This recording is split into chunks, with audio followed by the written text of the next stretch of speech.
आप अपना नाम परिचय। जी मैं शैलेंद्र पांडे एडवोकेट हूँ, सिविल बार उपाध्यक्ष हूँ चंदौली। आज तौर समाज काला कानून का विरोध किया है, जिलाधिकारी को ज्ञापन दिया है, क्या कहेंगे? देखिए, कोई भी ऐसा कानून जो वास्तव में किसी भी एक मेजॉरिटी के अगर विरुद्ध हो, उसको लग रहा है तो जरूर उसका विरोध होना चाहिए।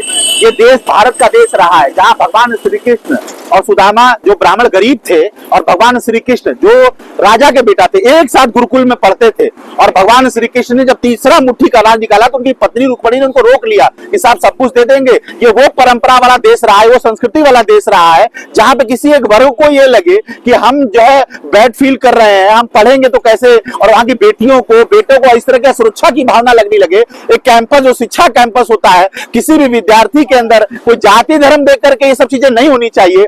जो चीज बची हुई थी उस एजुकेशन सेंटर पर भी अगर पॉलिटिकल चीजें घुसाने का जो प्रयास किया गया है, ये नित्य है।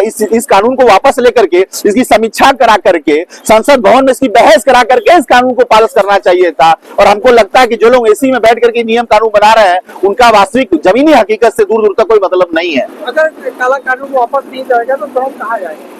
तो काला कानून वापस हो करके रहेगा, ये आप श्योर मान के चलिए। नहीं तो फिर अगर इसी तरह से अगर देश को बांटना है और गृह युद्ध जैसा माहौल खड़ा करना है तो हमारा मानना है तो आप वर्गों के हिसाब से यूनिवर्सिटियां बना दीजिए।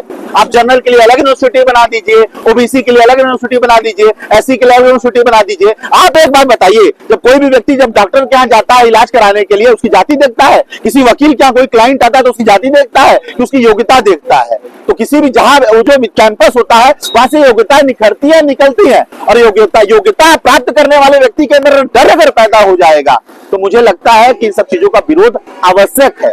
अब विरोध हमारा लोकतांत्रिक है, बार भी किया कल और समाज के लोग भी कर रहे हैं। ये कोई जाति धर्म का विषय नहीं है, ये विषय एक सोच का, एक चेतना का, एक भावना का है। उस भावना की कद्र होनी चाहिए, चेतना की कद्र होनी चाहिए।